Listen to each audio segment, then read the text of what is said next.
To many in the LGBTQIA+ community, coming out is a scary process. We've established that, but there's something weird too. No, not the whole concept of it because of cis-heteronormativity, but instead, it's what is staring us right in the face. The phrase itself. Have you ever really thought about the phrase coming out of the closet? It's rather strange, isn't it? Why coming out?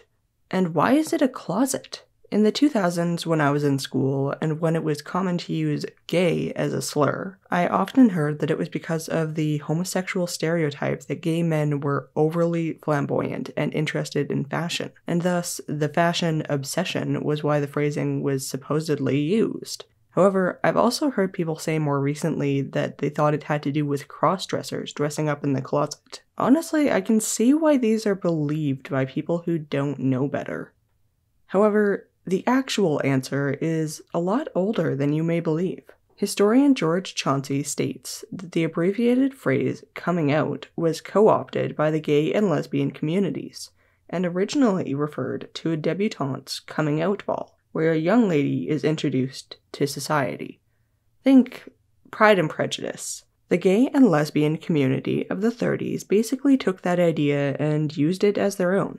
Being homosexual was not commonly acknowledged at the time, something the Hays Code, or the Motion Picture Production Code of the 1930s, did not help. Again, that's something to be touched upon in a later video. So, recognizing that you were not straight and being able to not only acknowledge but accept that with others like yourself was a cause for celebration, and thus these coming out balls became more and more of a thing. The addition of the closet didn't seem to happen until the 60s, where the politics at the time had being gay as a stigma.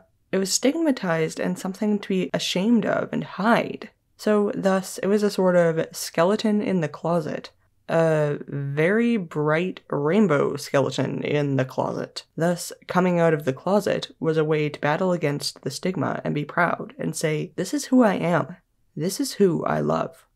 Now, with this known, I find myself wondering, what about the phrase outing? What took that from a pleasant meaning of something akin to a Sunday afternoon stroll to an act of potential violence with words towards a member of the LGBTQIA+ community? Well, that is a bit less easy to pinpoint. Heck, even Wikipedia has a rough time figuring out when the term came into use, stating that the term was introduced to the general public in 1990 through Time magazine, in the article Forcing Gays Out of the Closet by William A. Henry III. That claim is at least verifiable, though I have a feeling that the phenomenon was far from new, and even Wikipedia says that the Times article introduced the term to the general public. Note the term, not the act. I want to say unfortunately, but it seems more inevitable.